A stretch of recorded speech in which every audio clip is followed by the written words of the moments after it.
sont journalistes, blogueurs, vidéastes, slameurs, dessinateurs, bref, les profils sont très variés. Vous l'avez compris, les haut-parleurs, c'est du journalisme créatif et qui dit créativité dit liberté. C'est des reporters qui sont tous sur leur terrain et qui traitent leurs sujets avec leur tripes. D'ailleurs, c'est eux-mêmes qui les proposent et les défendent en toute liberté. Quand les femmes tunisiennes se fâchent, il vaut mieux les prendre au sérieux.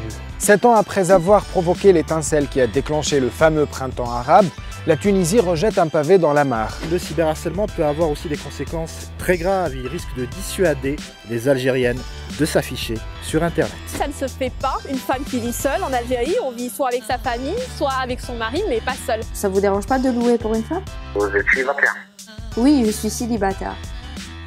Mais il faudra que je demande au propriétaire. Elle vous étonne cette histoire? Et pourtant Mima n'est pas la seule à vivre ce genre de situation, on est nombreuses en Algérie. Moi-même j'ai dû déménager plusieurs fois parce que je subissais trop de pression de mon voisinage.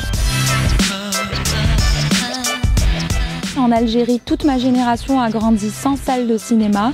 Je suis Hanan à Alger, je suis passionnée par le cinéma et contrairement à mes parents, je n'ai pas connu les salles.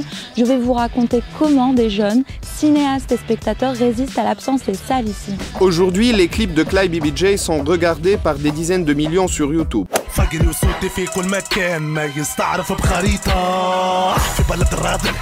La salle qui se trouve derrière moi s'appelle l'Afrique. Elle est fermée depuis pas mal d'années déjà, personne ne sait vraiment pourquoi. Mais en tout cas, quand j'étais adolescent, ici même dans les années 90, en pleine décennie noire, j'y ai quand même vécu mes plus beaux souvenirs de concerts. Le métal algérien, on en parle tout de suite. J'ai demandé à un ami s'il ne trouvait pas que nous les Algériens, à chaque fois qu'on parle notre dialecte, il y a forcément un mot de français. Il m'a regardé, il m'a dit « Non, jamais ». Les jeunes issus des milieux défavorisés sont les principales victimes de la loi 52.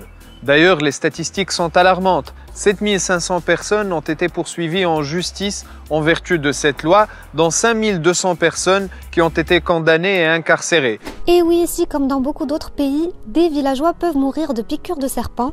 Je suis Mara au Maroc et j'ai découvert une situation alarmante. La plupart des milieux ruraux de mon pays souffrent de déserts médicaux. Pas d'hôpitaux, pas de médecins, pas d'ambulances à proximité. Des jeunes étudiants en médecine ont tenté d'apporter leur aide et ils m'ont épaté. C'est cette histoire que je vais vous raconter. Je suis Haytham Maki et je vous parle de Tunis. Depuis quelques années, on parle beaucoup, à juste titre, des djihadistes que la Tunisie a enfantés. Le souci, c'est qu'on ne mentionne que très rarement ses autres enfants, ceux qui résistent contre ces abominations.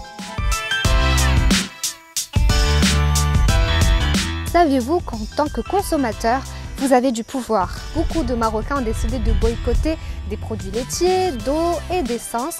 Et c'est la première fois qu'on voit un mouvement de consommateurs aussi puissant au Maroc. J'ai vu à peu près comme partout de la pollution dans tout le pays.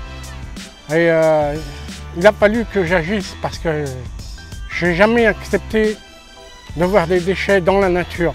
Passant du statut de marginal excentrique à celui d'icône d'une jeunesse qui veut changer les choses, Amar est rapidement rejoint par une armada de bénévoles, les Superwomen, touchés par son combat pour une Algérie plus propre.